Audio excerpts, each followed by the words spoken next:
guys, little Aussie Mel here, doing an update in what has been like probably 6 years or something since I have done one of these.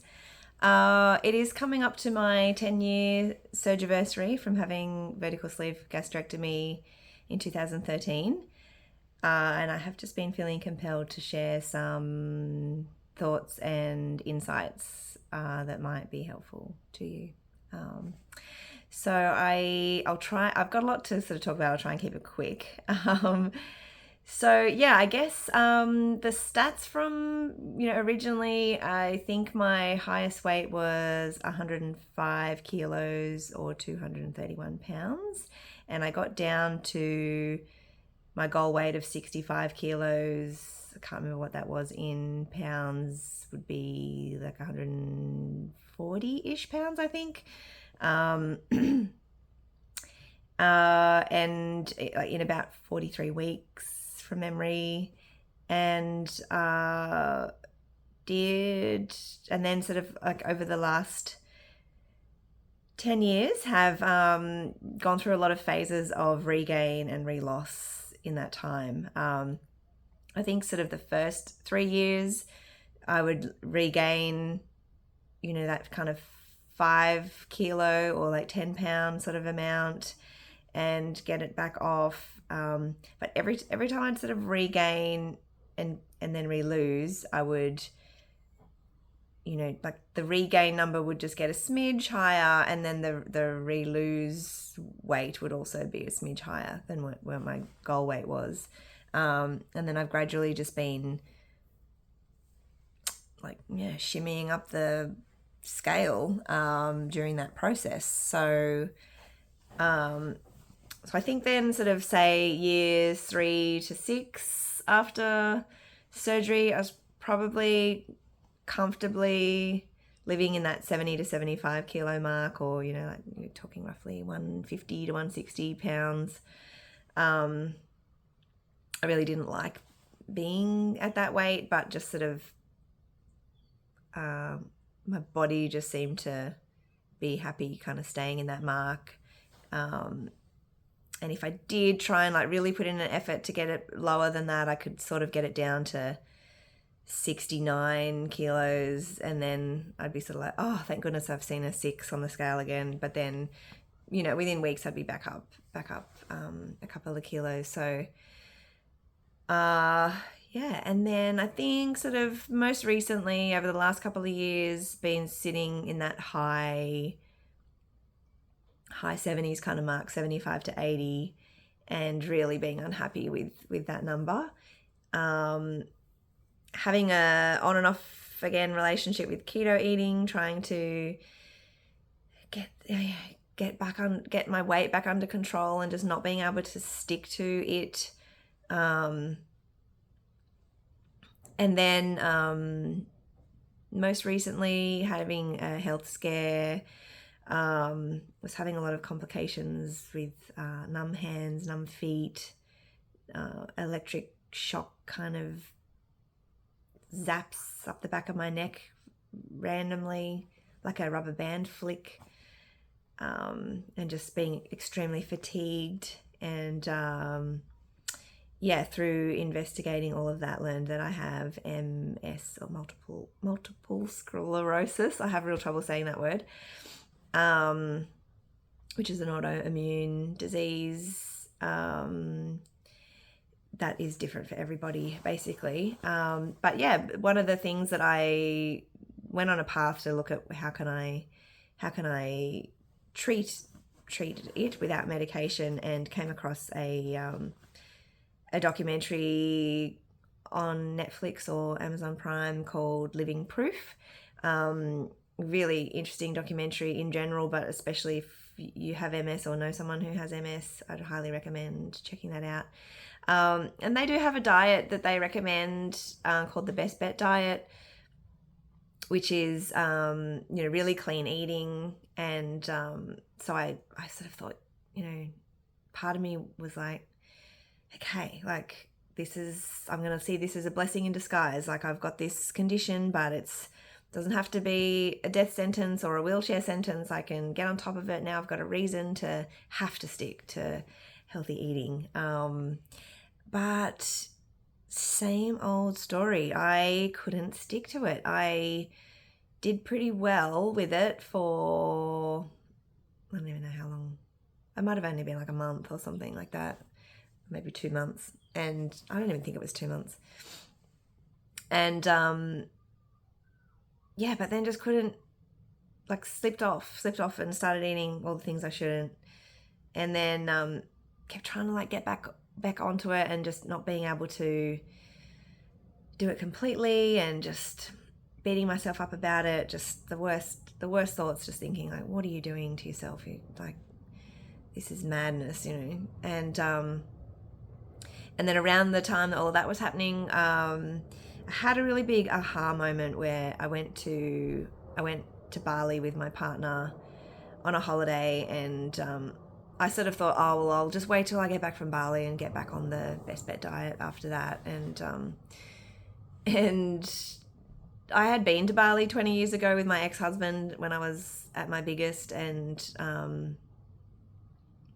I remember, like, that was before digital cameras too, so I remember getting all the photos developed after we got back, and God, I sound so old saying that. Got all the photos developed and just being so horrified at like my size in all those photos. And anyway, so yeah, this time in Bali, 20 something years later, you know, I've regained weight, but not as heavy as I was back then. So I was sort of, we did a lot of really active, awesome stuff. We climbed a volcano for sunrise and did all these waterfall treks, and it was like a very different holiday this time, which was I was really grateful for. But the Balinese tour guides, just at every kind of photo op location, they will take your phone and get you to pose for photos. And there was this one day where we hiked down to this waterfall, and there's this beautiful rock in front of the waterfall where everyone was sort of like waiting their turn to get a photo on the rock. And no one was swimming in that particular waterfall because there's better ones for swimming, but my partner really wanted to swim at that waterfall. So our turn, while everyone's waiting for their turn, was to actually, you know, strip off to our swimming costumes, have a swim, and then climb up onto this rock and have photos taken in our swimming costume. So I was just dying inside. Oh, I was just like, oh my gosh, this is my worst nightmare. Like, I don't think I've ever let anyone take a photo of me in my swimming costume in my life. Like, I think I've taken a couple of selfies when I got to my goal weight for, you know, for the after photos, but I don't think I've ever let anyone else take a photo of me. And some of them were on my partner's phone too. I was thinking, oh my God, I can't even go in and delete these things. So it was a horrendous experience. But like it should have been, I mean, it was a beautiful experience, but it was also a crushing experience. And we drove back to the hotel that afternoon, and I was so in my head about, like, what is wrong with you? For 20 years, you've been battling this poor body image and this inability to control your eating. Like, I know how to lose weight. It's not a lack of knowledge. It's not a lack of resources. It's just, it's me. I can't stick to it. Something is broken, you know, and it just, as sad as that kind of was, it was a blessing, because it prompted me to really dig deep and do some research. And something that I toyed with the concept of before was food addiction, and it sort of brought me to revisit that. And funnily enough, one of my old YouTube videos, I talked about food addiction, and I was kind of like, there's something to this. This is me. But then, but the cure for it was, I was like, that's a bit extreme. So I kind of thought, no, I don't have to do that in order to lose weight. But it's not just about losing weight. It's about it's about gaining freedom from the mental part. And I'm sure you all know what I mean. The mental part of knowing you want better for yourself and not being able to respect yourself enough to give yourself what you need and what you desperately want. So I went down the path of Food Addiction in Recovery Anonymous organization, and I just randomly jumped on one of their Zoom meetings, and it's actually really good. You can pretty much find a meeting that's about to take place in any time zone, because you can link into them in the UK and America, Australia, New Zealand, so you can pretty much find one. And you can just go and listen to it and hear what they have to say. It's all free, and there's no obligation to join or anything. I did actually get myself a sponsor and worked with a sponsor for 2 weeks to become abstinent, and so that involves, their plan is there's a lot to it. There's 12 tools of recovery, but the first one that you have to do is to get off addictive foods, which is sugar, flour, sweeteners, and anything else that you identify as a trigger or addictive food. So for me, that's any creamy food. So dairy is not recommended anyway with MS, but even when I did keto, I'd heard of people doing keto that were doing like clean keto with no dairy, and I thought, God, like, how could you do keto without the dairy? Like, that's the best part. That's what I loved about keto, was just being able to eat like unlimited quantities of dairy, pretty much.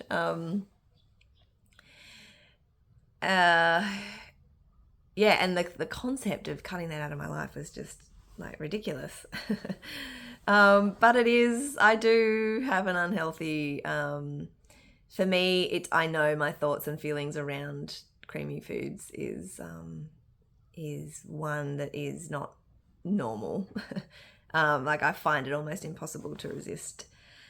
So, I think I've come to learn that anything that you think like, oh my gosh, like I couldn't go without that, like that's probably the thing that you are addicted to, and that's probably the thing that you need to stop eating the most. So no sweeteners and all of that. No, nothing that's mood altering. So no caffeine, no alcohol. I don't really drink a lot anyway. My partner it has been sober for 3 years, and I was never much of a drinker anyway. But I always like the good old binge drinking session. Like, for me, it's always been about the extremes of really healthy or really unhealthy. The food. Yeah, so I did the sort of 2 weeks under the guide of a sponsor. There are some aspects of the program that don't really align for me, which like there's a lot of time constraints on it, where you have to go to meetings 3 times a week, and you have to make phone calls to people 3 times a day, and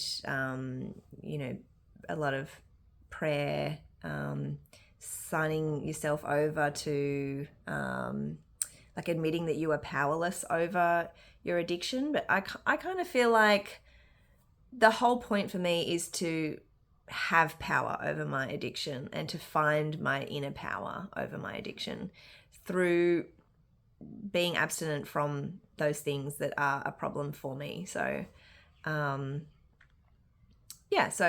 kind of got me clean, I suppose, and then I've been doing it on my own since. If you'd like me to share the way I've kind of been, my adapted tools of recovery, I'm like, maybe I could do a video about that, or or something, if you're interested, if it resonates with you. So yeah, I think before I went to Bali, I weighed at about 83.9 kilos, I want to say, which would be 100, maybe 180, 190 pounds. And then I hadn't weighed at all. I had made a promise that I wasn't going to weigh anymore because I was just hated what I saw when I got on the scales. So I don't know actually what my weight was when I started the food addiction recovery plan, and but I know it was higher than the 83.9. I could feel it in my clothes and everything. So I'm guessing I was maybe 85, 86, probably 86. 86 kilos. So, yeah, I don't know what that is. Maybe 195 pounds or something like that. And, yeah, and then I haven't been weighing. I took the batteries out of my scales and put them away. Because again, that's something I would just do obsessively. I would be, as soon as I know I'm doing the right thing on a diet, I'll be weighing like morning, afternoon, nighttime, or at the very least daily. And then getting annoyed if it wasn't like lower every time I stepped on there. So I just thought, no, this is about more than just losing weight. Like if I just follow, if I stay abstinent, I will lose weight. My body will get to where it wants to be. If I just stay abstinent, that's all I have to do. And it is tough. But it has been amazing. Cutting it out of my diet completely has made me feel in control after the first kind of 2 weeks of, like having a complete meltdown. It was not pretty. But then, yeah, I feel in control, and even had my brother's 40th party the other week, and there was like all sorts of foods and desserts and everything that I would normally love. I even like chopped up and served the big, like they had 2 big mud cakes, chocolate mud cake, caramel mud cake. And I like, to keep myself busy while everyone else was devouring it, I like chopped it up, served it. I got it all over my fingers when I was having to like serve up the cake, and like so tempting to just lick my finger, but I got a serviette, I wiped it all off my fingers, I went and washed my hands. Like for me, like that one taste of that cake on my fingers, like because my goal is abstinence, knowing that would have put me back to zero, like I want to stay abstinent more than I wanted that taste. Like it's such a good feeling. And then after that moment, like I felt so awesome that I'd actually done that. And I've never had that kind of strength around food in my life. So it's a really different concept for me. So but I did weigh this morning to see where I was at. So I think I'm 50. Let me think. I think I'm like 53 days abstinent, 54 maybe. I'll work it all out and put it below. And I was down to 77.9 this morning. So if that's from a guess of 86, that's, what is that? 8 and a bit kilos in not quite 8 weeks. So that's awesome. I'm stoked with that. And so what's that? Say 8 kilos, it's like 16, I don't know, maybe 18 pounds or something. So like nearly 20 pounds. So so I'm feeling really in control, and just really wanted to share that with everyone out there, because I know a lot of us do struggle with regain. And if you're feeling so fed up with that cycle of regain and relapse, or you've just regained and haven't been able to relose, or you're just feeling like you're just sick of that, your inability to do what you know you want to do when it comes to being around food and your health, then maybe that's an answer, or a modified version for yourself. Or there's other similar programs too, if that one doesn't quite resonate with you. There's a lot of great stuff out there. There's a lot of really interesting books and stuff as well. So I'm happy to share all of that. If anyone's interested, I can do another video if there's the interest there. So yeah, but I just wanted to share all of that and to just pay it forward, I guess, because I discovered this only through other people sharing their journeys. So I wanted to pay it forward. So hopefully that has been of some help.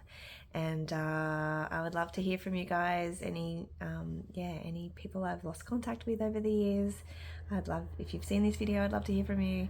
Or if if you just want to comment on your journey, I'd love to hear it. So thanks so much for listening. Bye.